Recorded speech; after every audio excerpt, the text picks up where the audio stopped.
suis beaucoup trop contente. Cette semaine, je vais pouvoir bien manger de façon équilibrée, de façon gourmande également. Ce meal prep là, ça va me faire du bien. Mais revenons 2 heures plus tôt, lorsque j'ai commencé à cuisiner. C'est parti.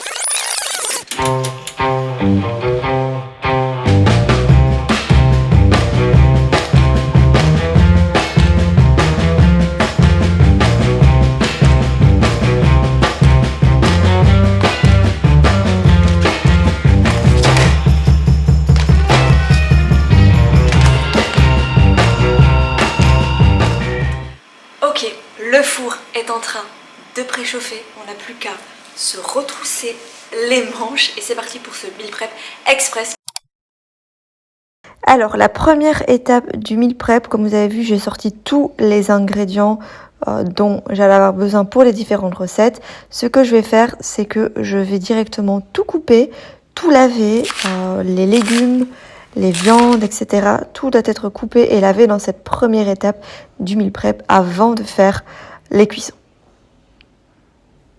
Du coup, ce qui est bien aussi et qu'il faut faire, je trouve, c'est vraiment de préparer vos différentes idées de repas sur papier ou sur votre téléphone. Et comme ça, vous listez tous les ingrédients dont vous aurez besoin pour faire vos recettes. Et là, alors, vous sortez tout, quoi.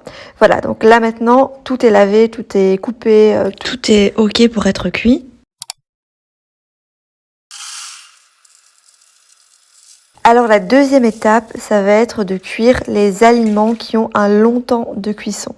Ici, je parle surtout du riz, mais pas toutes les sortes de riz, mais celui-ci particulièrement parce qu'il demande plus ou moins 40-45 minutes de cuisson. Je vais également mettre au four tous les aliments qui doivent être cuits au four parce que ça prend aussi un certain nombre de temps. Là, j'avais prévu de faire un plat à base de patates douces, donc j'ai piqué un petit peu les patates douces, j'ai mis de l'huile d'olive, du sel, du poivre et un petit peu d'ail, je pense. Je vais faire pareil avec les pois chiches, on va les mettre au four. Donc j'ai badigeonné d'huile d'olive, du sel, de l'ail et du paprika.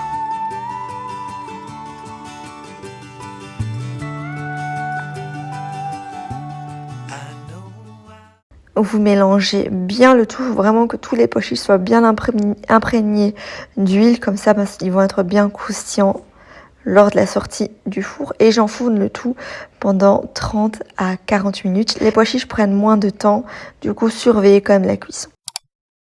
Ensuite, la troisième étape, je passe aux aliments qui doivent être cuits sur des poêles, casseroles. On va commencer par la première idée de repas, c'est d'un curry de lentilles. Donc j'ai commencé par faire revenir les oignons, ici oignons blancs et oignons rouges.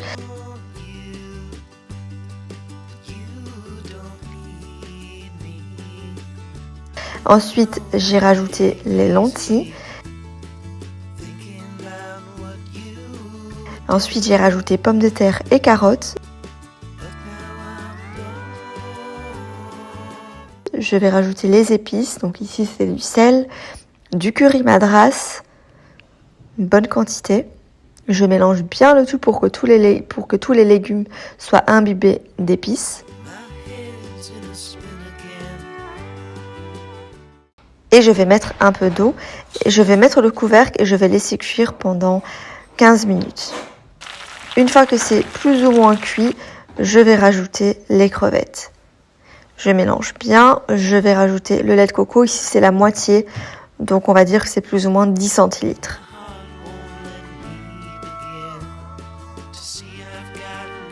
Je mélange bien le tout et je vais remettre le couvercle et lancer encore pour 10 minutes de cuisson. Et bien évidemment, je vais aussi rajouter un petit peu de poivre.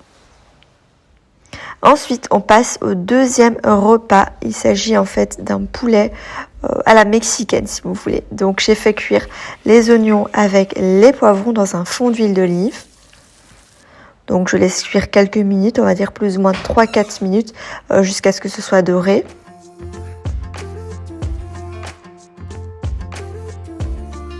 Ensuite, je vais les réserver sur le côté et dans cette même poêle, je vais rajouter un petit peu d'huile d'olive et je vais cuire le poulet. Alors pour moi, le poulet, j'ai vraiment un minutage très précis, c'est 8 minutes de cuisson. 4 premières minutes à feu vif, tout en remuant et ensuite je rajoute les épices. Ici, c'est un mélange épices mexicain, c'est trop bon. J'ai acheté ça chez Auchan, c'est vraiment délicieux. Je rajoute du poivre.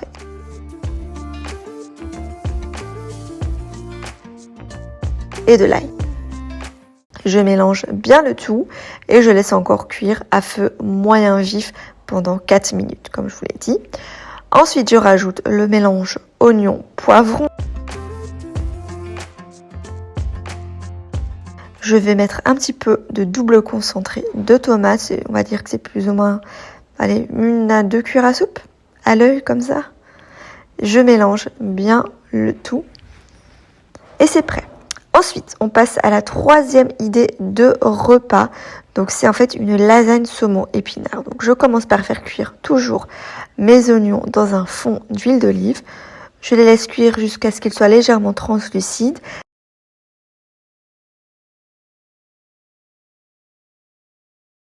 Et je rajoute le saumon. Je laisse cuire le saumon 2 minutes de chaque côté.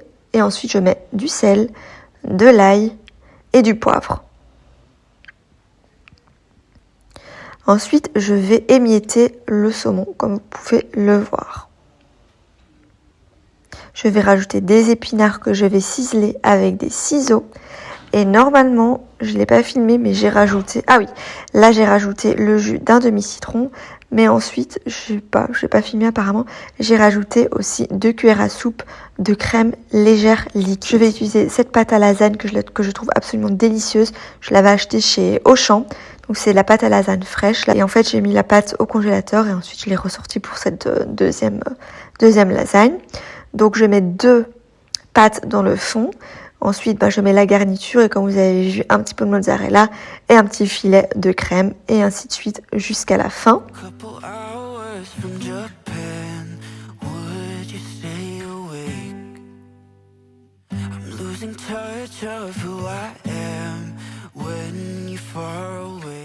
Ensuite, à la dernière étape, je vais rajouter les épinards que je vais ciseler et je vais recouvrir d'une pâte à lasagne que je vais recouvrir complètement de crème liquide. C'est important que la pâte soit entièrement recouverte pour éviter que ce soit mal cuit, quoi. Et ensuite, je vais rajouter un petit peu le reste de la mozzarella. Donc ici, c'est vraiment un petit sachet de mozzarella de 150 grammes. Je vais mettre du papier aluminium durant les 20 premières minutes de cuisson à 180 degrés. Et les 10 dernières minutes de cuisson, je vais enlever le papier aluminium pour que le fromage puisse gratiner.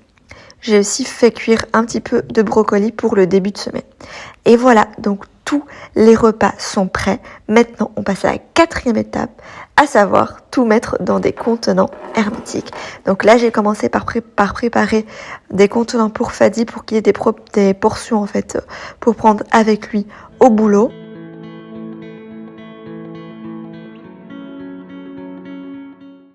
Et ensuite, tout le reste, pour moi, si vous voulez, comme je mange à la maison, j'ai pas besoin de prendre à emporter. Donc là, j'ai tout renversé dans des contenants directement, quoi, sans mettre des quantités exactes. On passe maintenant au petit déjeuner pour cette semaine.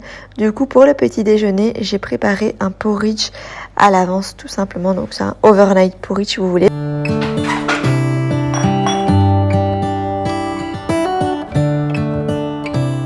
Donc j'ai tout mesuré avec des cups, je trouve ça trop pratique, mais je vous mettrai en barre d'infos à quoi ça correspond. Donc ici j'ai mis 3 demi-cups de flocons d'avoine réduits en farine et j'ai rajouté 1/4 de cup de graines de chia. Je vais également rajouter, ici c'est 1/8 de cup de sirop d'agave. Pas besoin que ce soit trop sucré non plus. Et je vais rajouter du lait d'avoine. Donc ici j'en ai mis 7 demi-cups de lait d'avoine.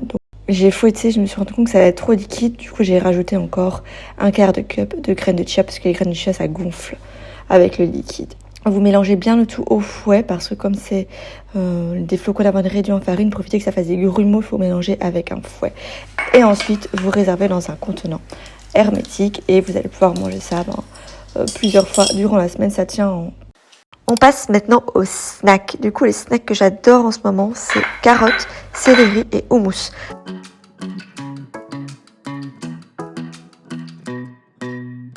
Et je mets en fait un peu d'eau pour qu'ils tiennent vraiment toute la semaine. Les oignons rouges, j'ai mis de l'eau et du vinaigre pour qu'ils tiennent aussi le plus longtemps possible durant la semaine. Les collations cette semaine, je vais faire vraiment un truc sain mais gourmand. On va faire des petits muffins au chocolat avec de la banane dedans. Donc je vais pas mettre de beurre ni d'huile ni quoi que ce soit. Donc voici les ingrédients dont vous aurez besoin. De la poudre d'amande, de la farine, du yaourt nature, donc ici c'est du skyr, un petit peu de fleur d'oranger mais ça c'est facultatif, du sirop d'agave pour sucrer, 2 œufs, une banane mais bien mûre et 100 g de chocolat noir. Let's go! Je vais tout faire avec des cuillères parce que j'ai plus de balance, à part celui du monsieur cuisine. Là je voulais faire sans le robot, comme ça vous pouvez voir avec un fouet ce que ça donne. Donc là je vais mettre le sirop d'agave, on va mettre 3 cuillères. 2 et 3. Avant de fouetter, je vais d'abord mettre ça au micro-ondes, donc je vais le faire fondre tout simplement. Ensuite, on va rajouter le yaourt. Maintenant, je vais rajouter la poudre d'amande. Du coup, je fais tout à la cuillère comme je l'ai dit, mais voilà, des cuillères bien bombées quoi. Et je vais également rajouter la farine. 1, 2, 3. Je vais aussi rajouter une cuillère à café de l'huile de chili. Je vous avais oublié de vous le dire au tout début. Et on va mélanger. On va rajouter la banane que j'ai écrasée et le chocolat fondu. Pour que ce soit un peu plus chocolaté, je vais rajouter 2 cuillères à café de cacao sans sucre.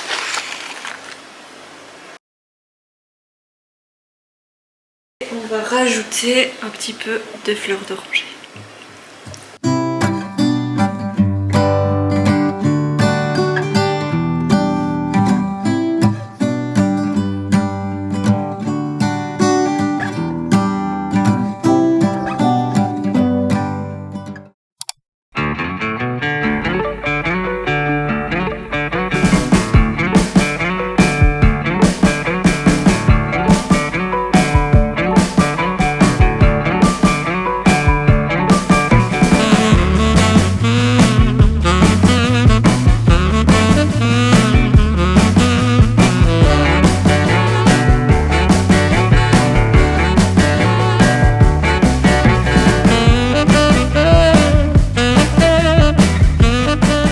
Et voilà les amis, ce meal prep touche à sa fin. J'espère que ça vous a plu et j'espère que ça vous a donné quelques idées de repas pour cette semaine. En attendant, je vous retrouve demain pour une nouvelle vidéo. Oui, demain déjà. Et ce sera une journée dans mon assiette. À demain, bisous!